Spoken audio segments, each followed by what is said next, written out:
اور خوراک پتہ نہیں کہاں کہاں سے اکٹھی کرتے رہے، کہاں سے انہیں روٹی ملتی ہوگی.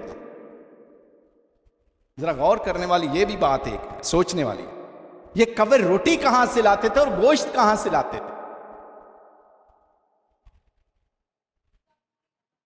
خدا کہاں سے مہیا اسے کر رہا تھا؟ اکثر زمین پر ہی تھا نا.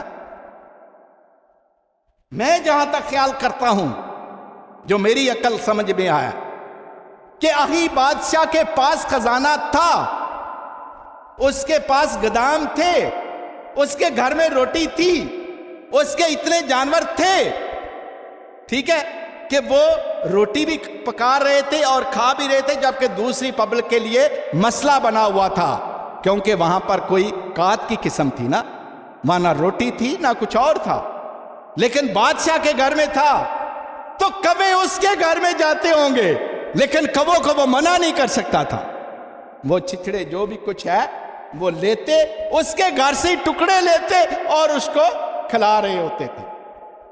دیکھو، جس کی جان کا دشمن بادشاہ ہے، خدا اسی کے گھر سے اس کو روٹی بھی مہیا کر رہا ہے. اسی گھر سے روٹی اور گوشت جو ہے کووں کے وسیلے سے خدا اپنے بندے کو دلا رہا ہے. یہ ایک بڑی بات ہے کہ خدا کیسے کیسے انتظام کرتا ہے، اور خدا کے انتظام جو ہے بے بہا ہے، وہ قابل تعریف ہیں، اور سمجھ ہماری کئی دفعہ انسانوں کی سمجھ سے بالا تر ہے کہ خدا کس طرح انتظام کرتا ہے. اور ایک بات اور ہم نے آج کووں سے بھی سیکھنی ہے. کووں سے ہم کیا بات سیکھ سکتے ہیں؟ کہ بات سیکھ سکتے ہیں کووں سے؟ کوے کچھ سکھا سکتے ہیں؟ آپ نے دیکھا، آپ کا تجربہ ہے کہ جب کوئی کوا زخمی ہو جاتا ہے، ایسے ہوتا ہے نا، یا کوئی کوا مر جاتا ہے، تو وہ ایک دم کتنی خبر پھیلاتے ہیں. ان کی کمیونیکیشن جو ہے، ان کا ابلاغ جو ہے، ذرائع ابلاغ جو ہے، وہ بہت تیز ہے. کائیں کر کے وہ کتنے لوگوں کو بلا لیتے ہیں. ہوتا ہے ایسے کہ نہیں ہوتا؟ وہ بہت سارے لوگوں کو بلا لیتے ہیں. تو یہی سبق ہمیں کووں سے ایک اور بھی سیکھنا چاہیے کہ جب ہمارا کوئی ساتھی، انسانی ساتھی، دکھ کی حالت میں ہو، پریشانی کی حالت میں ہو، تو ایسی آواز نکالو کہ ہم سب اکٹھے ہو جائیں اور اس کی مدد کے لیے آ جائیں، اس کی مدد کے لیے آ جائیں. یہ کوے ہمیں سکھا رہے ہیں. کوے ایک اور بات بھی سکھا رہے ہیں، ذرا غور سے سننا، یہ بھی کہ جب کوئی انسان کسی کوے کو مارتا ہے، شکار کرتا ہے، اور وہ مر جاتا ہے یا زخمی ہو جاتا ہے، تو کووں کی نظر اتنی تیز، ان کا دماغ اتنا تیز کہ وہ اس کو ادھر پرنٹ کر لیتے ہیں، اور اس بندے کی پہچان جو ہے، شناخت جو ہے، وہ اپنے اندر رکھ لیتے ہیں. اور جہاں کہیں وہ بندہ جائے گا، کوے اس کے اوپر جائیں. وہ جب تک بدلہ نہیں لیتے، وہ چھوڑتے نہیں ہیں. یہ شناخت رکھنی چاہیے ہمیں بھی، کہ کیوں ہمیں وہ اپنے کسی ساتھی کو دکھی نہیں دیکھ سکتے، کسی سے مرتا ہوا نہیں دیکھ سکتے. کوئی انہیں مار دے تو وہ بدلہ لینے کی کوشش کرتے ہیں کہ کیوں بے قصور کو مارا گیا، کیونکہ کوا تو کسی کا قصور نہیں کرتا سوائے کسی کی روٹی کھانے کے یا کسی کے بچے کے ہاتھ سے چیز چھیننے کے. اس کے علاوہ وہ کیا کر سکتا؟ اسی طرح وہ ہم بھی آج ان سے کیا کیا سیکھ سکتے ہیں؟ اپنے اندر ایک کمیونیکیشن کا سبق بھی سیکھ سکتے ہیں کہ جس طرح وہ ایک ہو جاتے ہیں، ہمیں انسانوں کو بھی ایک ہونا پڑے گا، ایک آواز سننا پڑے گا. وہ اپنی اپنی آواز میں کہیں میں بھی بہت سارا میسج سنا دیتے ہیں، وہ ہمیں بھی سمجھ آتی ہے، ہم انسان ان کی بولی کو ایسے سمجھتے ہیں، اور کئی دفعہ کہتے ہیں ہم بھی کہ یہ دیکھو دوسروں کو بھی آپ بلا رہا ہے، تو واقعہ وہ بلا رہا ہوتا ہے اور کوے اکٹھے ہو جاتے ہیں۔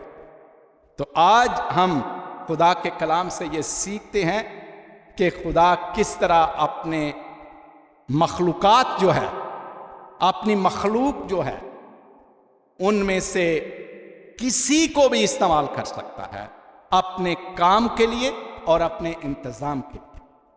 تو آج ہم خدا سے دعا کریں کہ ہم کبھی بھی اپنے آپ کو ادھورا، چھوڑا ہوا نہ سمجھے، کیونکہ اگر تم خدا کے بندے ہو، خدا کی پروردگاری پر یقین کرتے ہو، چاہے عام آدمی ہو، چاہے پاسٹرز ہو، چاہے کاہن ہو، کوئی بھی بندہ جو خدا کی خدمت کرنے والا ہے، وہ اپنے آپ کو ادھورا نہ سمجھے کہ میں کیسے زندہ رہوں گا۔ زندہ تم نہیں انتظام کر سکتے اپنے آپ کو زندہ رکھنے کا۔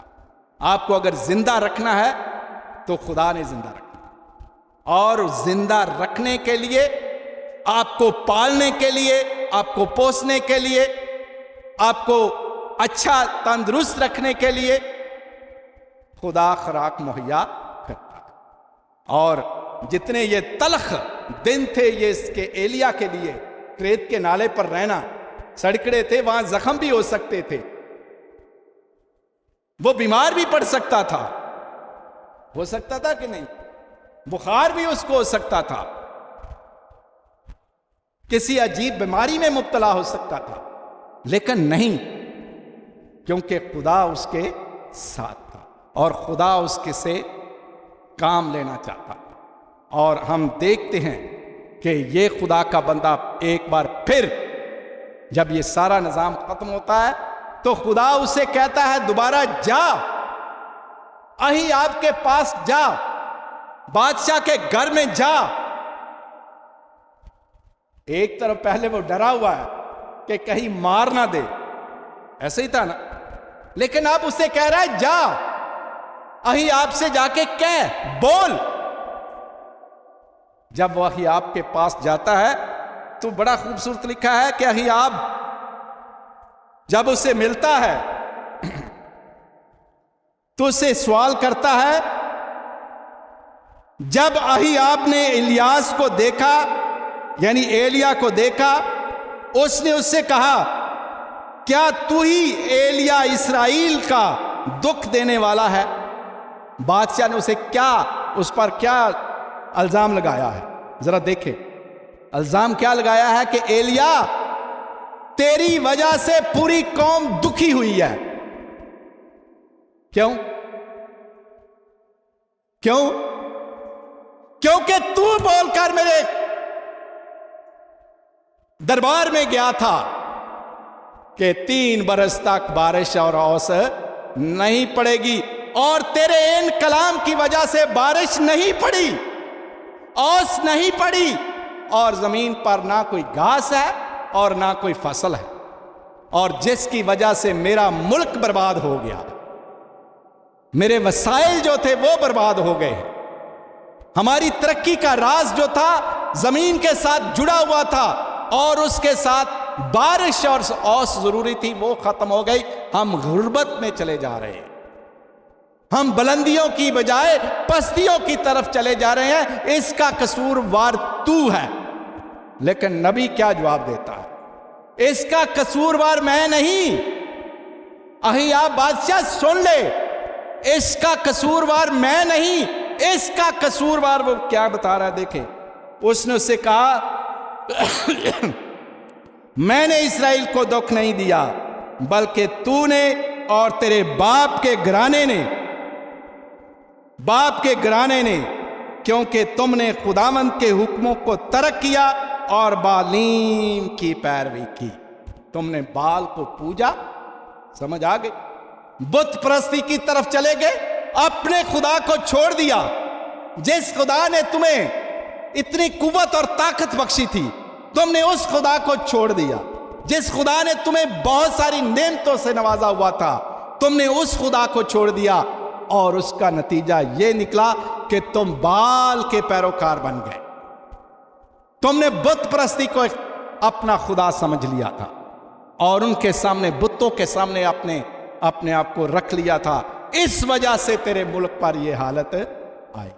میری وجہ سے نہیں آئی، تیری وجہ سے آئی ہے.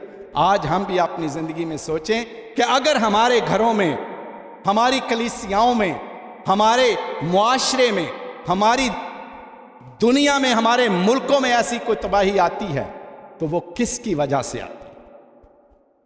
یہ ایک سوال ہے جو ہمیں خود سوچنا اور اس خود کو حل کرنا ہے اور اس پر غور کرنا ہے. خدا مجھے اور آپ سب کو طاقت دے کہ ہم آج کے کلام کو سمجھیں اور اس پر عمل کریں. باپ اور بیٹے اور روح القدس کے نام سے.